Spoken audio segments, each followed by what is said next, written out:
the morning, I wake up feeling no pain.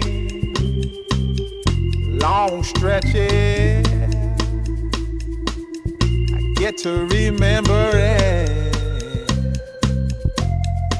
Then I see my bed is empty on one side, back in the sheet,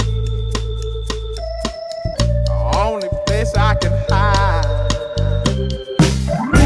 In the morning, I'm wondering how I'm gonna get through the night. Sick and weary, and only your love's gonna make. কোবলেঞ্জের heartbeat প্রবাদ পুরুষ mister Sohel ভাইয়ের উদ্যোগে আসলে আমরা চিন্তা করেছিলাম কোবলেঞ্জ থেকে একটা রোড ট্রিপ দিব। তো আমাদের প্রথম গন্তব্য ছিল অস্ট্রিয়ার ইন্সবুর্গে। এক বিকেলে আমরা সবাই মিলে উদ্যোগ নিয়েছিলাম এই রোড ট্রিপটা দেওয়ার জন্য, কিন্তু কিছু মানুষের পারিবারিক ব্যক্তিগত সমস্যার কারণে আর সেটা হয়ে ওঠেনি। কিছু মানুষ পরক্ষণেই না করে দিয়েছে, কিছু মানুষ অনেক কিছু বুক করার পরে তারপরে না করে দিয়েছে। সব কিছুর পরেও আমাদের এই রোড ট্রিপটা ছিল অনন্য এবং একটা সাকসেস রোড ট্রিপ। কোনো কিছুই 100% যেরকম সফলতার মুখ দেখে না, এই রোড ট্রিপটাও 100% সফলতার মুখ দেখে নাই। কিন্তু এই রোড ট্রিপটা আমাদের 10 জনের জন্য ছিল অনন্য এবং মনে রাখার মতো। যেই রোড ট্রিপটা আমরা শুরু করেছিলাম 22 জনের প্ল্যান মাথায় নিয়ে, সেটা আমরা শেষ করেছি 10 জনের প্ল্যানে।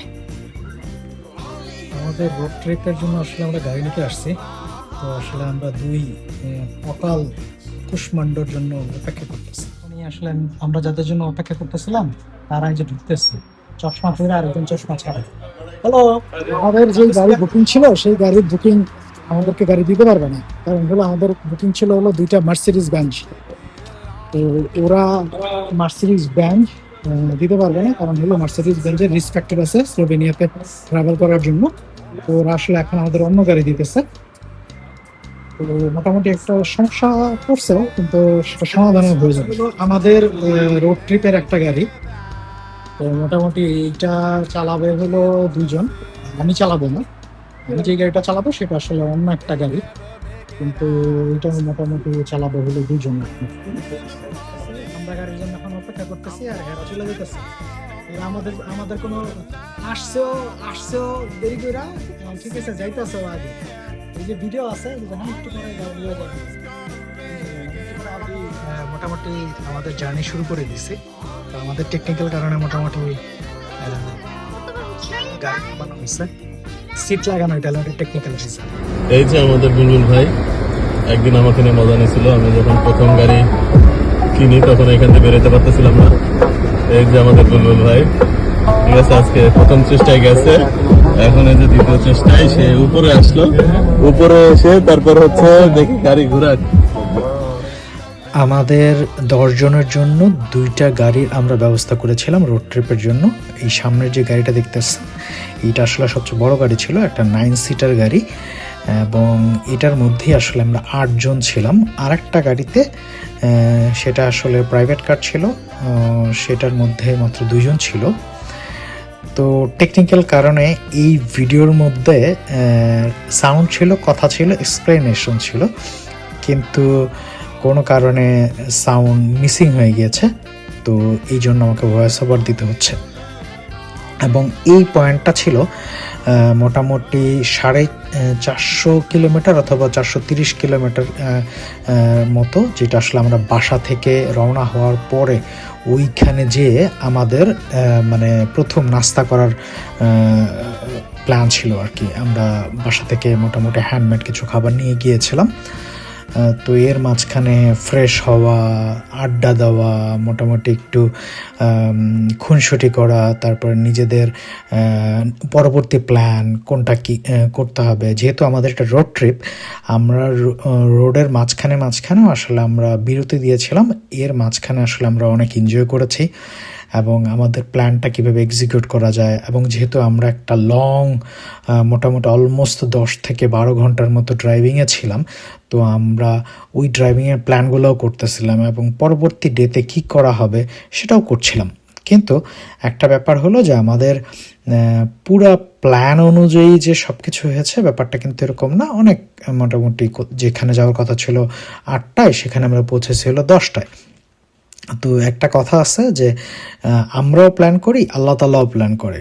আসলে তারপরেও এই যে রোড ট্রিপের যে স্লোভেনিয়া যাওয়ার যেই জার্নিটা, সেটা আসলে অনেক মজার ছিল। কারণ হলো আমরা জার্মানি থেকে অস্ট্রিয়া ক্রস করে তারপর আমরা স্লোভেনিয়া গেছি। তো 3টা দেশকে আমাদের ক্রস করতে হয়েছে। এর মাঝখানে আসলে অনেক কিছু ঘটে গেছে। অবশ্যই সব কিছু অনেক ভালো ছিল। 12 ঘন্টা পর 3টা ব্রেক নিয়ে মোটামুটি 3টা দেশ ক্রস করে তারপরে ফাইনালি আমরা স্লোভেনিয়ার আমাদের কাঙ্ক্ষিত এয়ারবিএনবিতে এসে পৌঁছাই। এইটা একটা দোতলা বাসা ছিল। মোটামুটি আমাদের জন্য ডেফিনেটলি ফুল অ্যাকোমোডেশনের ব্যবস্থা ছিল, সকল কিছুর ব্যবস্থা ছিল। এটা একটা টিপিক্যাল ক্লাসিক স্লোভেনিয়ান বাড়ি। এবং এই বাড়ি সম্পর্কে জানতে হলে ডেফিনেটলি আপনাদেরকে কোবলেঞ্জের প্রাণপুরুষ সোহেল ভাইয়ের সাথে কন্ট্যাক্ট করতে হবে। উনি আপনাদেরকে এই এয়ারবিএনবির ভালো দিকগুলো অবশ্যই তুলে ধরার চেষ্টা করবেন। গুটেন মর্গেন ভাবি।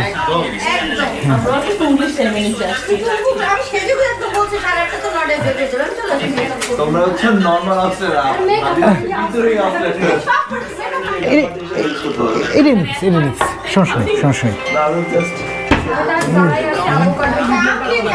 ছুরি কই এটা আমি ভাবছিলাম ফ্রিজে থেকে গেছে, এটা আমরা নিয়ে আসছি। না না না, আমরা নিয়ে আসছি না। আমরা আমি খাই, দ্যাট মিন্স এটা ভালো। ওটা বানতে খাওয়া হয়ে যাচ্ছে। কারণ হচ্ছে যে আমি বেশি খাবার খেতে পছন্দ করি, তো যেহেতু সেটা আমি তো খাই। তোমার তাইলে তো তোমার কি জানি বলে রেফারেন্স নেওয়াই উচিত না যে এটা কি এটা পেপার তো খান না। আগে তো স্ম্যাশ তো করে না ভালো করে ব্ল্যাক পেপার আর আমি একটু নিয়ে নিই আমারটা। তাহলে দাঁড়ান। তাহলে আগে স্ম্যাশ। আচ্ছা, আল্লাহ হাফেজ। নর্মালি সেটা হলো যে আমারটাতে দেই হলো রসুন, আদা, হলুদ। নষ্ট হওয়ার আগের মুহূর্তে টাইপের তাহলে খায়া ফেলতে বলেন নষ্ট। কি চলছে কিছু বললেন না, সামনে দিয়েছেন সব খেয়ে ফেলবে। আমরা আসলে এতক্ষণ মানে নাস্তা রেডি করছে। এটা হলো আমাদের নাস্তা। এটার বাতি চলে। ও আচ্ছা আচ্ছা আচ্ছা। তো আরও কিছু আছে নাস্তার জন্য। তো এই নাস্তার যে কারিগর, সেই দুই কারিগর, একজন হাফ প্যান্ট পরা, একজন হাফ প্যান্ট ছাড়া। তো ওনাদের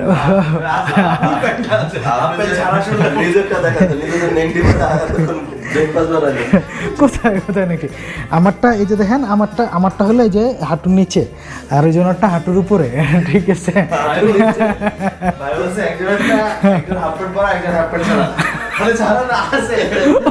আচ্ছা, এটা হলো হাফ প্যান্টের কালারই আর কি, এরকমই। আপনারা আবার অন্য কিছু ভাবেন না, কারণ হলো হাফ প্যান্ট তো পরতে হবে, আমরা তো সামাজিক প্রাণী।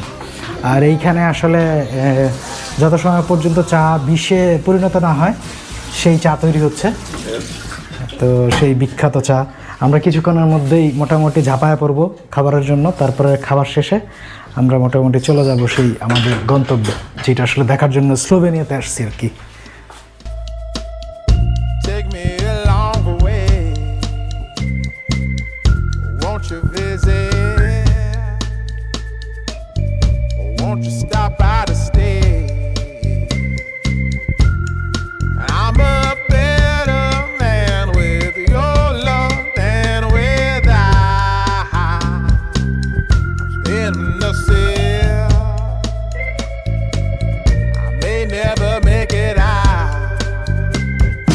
And in the morning, I'm wondering how I'm gonna get through the night. I'm sick and weary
আমাদের মোটামুটি যেই রোড ট্রিপের গ্যাং সেটা মোটামুটি পৌঁছায় গেছে।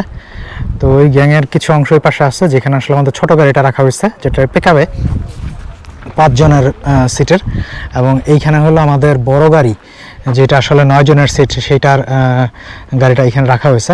তো আমরা এই স্লোভেনিয়ার ব্লেড যে লেক, সেই লেকে আসছি এইটা আসলে একটু এক্সপ্লোর করার জন্য। তো এইখানে দুইটা অপরচুনিটি আছে, সেটা হলো এক সারাদিনের জন্য মানে rest off day till 12 AM, সেটা হলো 30 ইউরো পার গাড়ি, আর যদি 5 ঘন্টা সেটা হলো মাত্র 20 ইউরো। তো আমরা আসলে সারাদিন থাকবো না, সেই জন্য আসলে মোটামুটি 5 ঘন্টার জন্য নিছে 20-40 ইউরো।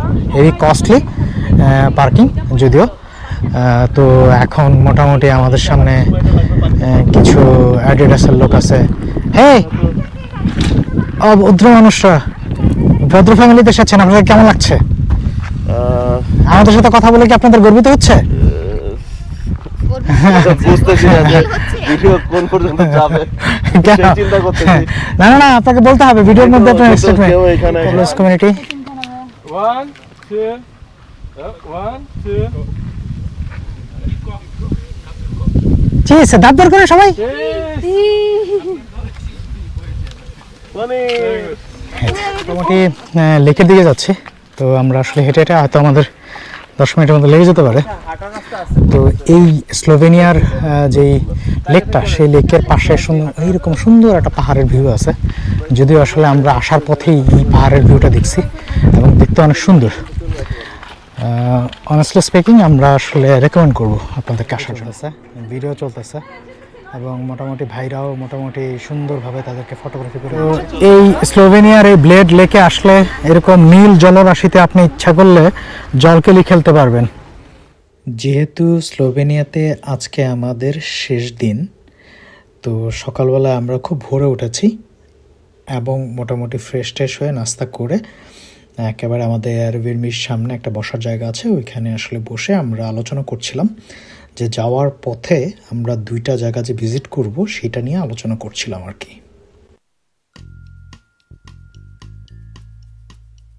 গরিবের লেকে আসছি, এটার নাম হলো লেক ইয়াসনা। এই লেকটা সম্ভবত তৈরি হয়েছে আশেপাশের যে পাহাড়, সেই পাহাড়ের থেকে চুয়ে চুয়ে যে পানি আসে সেই পানি থেকে। যদিও আসলে এই লেকের এই যে পাশটা একটা ছড়া আছে এবং নর্মালি এটা বোঝা যায় আর কি যে মোটামুটি পাহাড় থেকে ছড়া বেয়ে বেয়ে বেয়ে বেয়ে আসলে পানি এখানে জমতেছে আর কি। এটা হলো স্লোভেনিয়ার যে লেক, সেই লেকের মরা অবস্থা, মানে এখন আর পানি নেই। তো আসলে কখন পানি থাকে আসলে এটা আমরা জানিও না।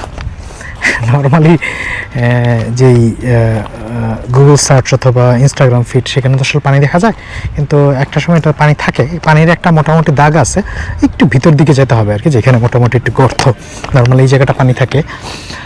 তো এইটা হলো পুরা লেক এরিয়া, লেক জোসনা স্লোভেনিয়া, এবং চারদিকে আসলে পাহাড়ায় ঘেরা, এবং ওই দুই পাশে 2টা মোটামুটি পুকুরের মতো আছে যেখানে মোটামুটি যথেষ্ট পরিমাণে পানি আছে। ওইখানে সবাই সাঁতার কাটতেছে। ওই যে সামনে একটা লেকের আছে যেখানে আসলে মোটামুটি পানির একটা ছড়া বয়ে গেছে, ছোট ছোট ছোট ছোট ছোট ছোট, মানে একেবারেই চিকন টাইপের একটা ছড়া বয়ে গেছে আর কি। এই যে যেমন দেখেন, এই যে এটা কিছু কিছু জায়গায় এটা একটু মোটা হয়েছে, আবার কিছু কিছু জায়গায় এটা চিকন, কিন্তু এটা কিন্তু কন্টিনিউয়াস লেক, মানে এদিক দিয়ে পানি কন্টিনিউয়াসলি যাচ্ছে। সো হয়তো এমন হতে পারে একটা সময় খুব বেশি পানি আছে, কারণ ওই দিকটা আমরা দেখছি মোটামুটি একেবারে মোটামুটি ব্রাইট। যেমন এই জায়গাটা একটু ব্রাইট বেশি আর কি, এই জায়গাটায় আরও বেশি ব্রাইট। যেমন এই জায়গাটায় মোটামুটি আরও মোটামুটি একটা ভালো স্রোত আছে। তো যে কেউ ইচ্ছা করলে এখানে পানিতে নামতে পারে আর কি।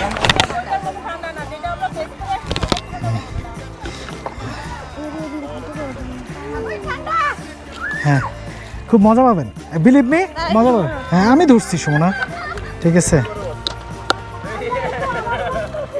হ্যাঁ, ইয়া এদিকে একসাথে রাখেন না সবগুলো?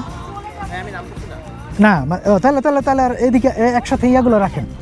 কি জানি নাম কি, মানে দেখেন যেন কেউ সাথে করে লইয়া বাসায় যায় না। হ্যাঁ যাও।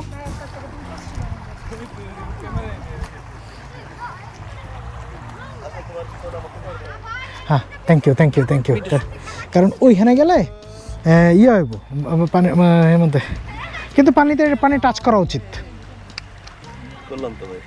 কারণ হলো একটা ফিল আসে।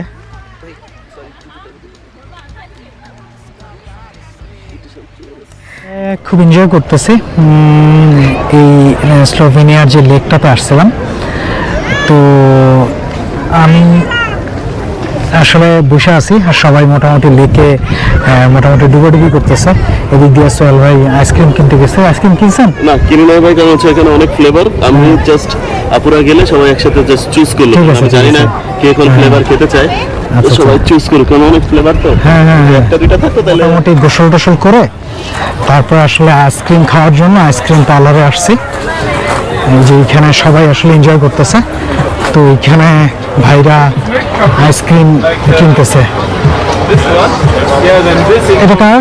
হ্যাঁ এটা হলো ভাবি হাই দেন। আমি এটা নিব। আপু কোন না এটা নেবেন? আমরা আর অল্প কিছুক্ষণের মধ্যেই মোটামুটি জার্মানির কোবলেঞ্জের উদ্দেশ্যে রওনা দিব। তো এর মাঝখানে আসলে আমাদের কোনো প্ল্যান নাই। ডেফিনেটলি যেহেতু লং জার্নি, আমাদেরকে 2-3 বার থামতে হবে, তেল নিতে হবে, খাবার খেতে হবে। তো যতটুকু প্রয়োজনীয় আছে ততটুকু করার চেষ্টা করব, কিন্তু আমাদের মূল উদ্দেশ্যটা থাকবে কোবলেন্স। কারণ এখন বাজে হলো 2টা। তো আমরা অ্যাপ্রক্সিমেটলি 2:30টার দিকে রওনা দিয়ে দিব। স্লোভেনিয়ার লেক ইয়াসনা থেকে যখন রওনা দিয়েছি, তারপর মাঝখানে অস্ট্রিয়াতে আমরা দুপুরের খাবারের জন্য আমরা একটা জায়গায় থেমেছিলাম। ওই জায়গা থেকে আসলে মানে হাইওয়ে থেকে পাশের পাহাড়টা এত সুন্দর, একেবারে ছবির মতো। তো আমরা মোটামুটি সবাই মিলে ওইখানে খাওয়া দাওয়া করি এবং কিছু সময় আমরা নিজেদের মধ্যে সময় কাটাই, গল্পগুজব করি। এবং সবচেয়ে বড় ব্যাপার হলো যে এটা ছিল আমার লাস্টের দিকের ভিডিও, এবং আমি চেয়েছিলাম সবার ফিডব্যাক নেওয়ার জন্য। যদিও সবার ভিডিও করা হয়েছে দূর থেকে, মানে স্পেসিফিক্যালি একেবারে ক্যামেরার সামনে কেউই আসে নাই। তো আমি চেয়েছি সবাই যেন এনজয় করুক ভিডিও। এটা আসলে খুবই এডিশনাল, এটা আমাদের খুব মানে মূল ব্যাপার ছিল না, একেবারে এডিশনালি করা হয়েছে। কিন্তু লাস্টের সময়টাতে আমি চেয়েছিলাম সবাই সবার ফিডব্যাকটা দিক, কার কেমন লেগেছে, কেমন এনজয় করেছে, আরও এই ধরনের ট্রিপ করতে চায় কিনা। এবং সবাই খুব স্বতঃস্ফূর্তভাবে এবং প্রত্যেকটা পার্সন খুব স্বতঃস্ফূর্তভাবে ইন্টারভিউ দিয়েছে। সোহেল ভাই, বন্যা ভাবি, জয় ভাই, আনিকা ভাবি, আবদুল্লাহ, তানজিনা, বৃষ্টি, সুমনা, ইভেন আমার মেয়ে নাবিহা, এবং আমার ইন্টারভিউ আবার নিয়েছে হলো আবদুল্লাহ।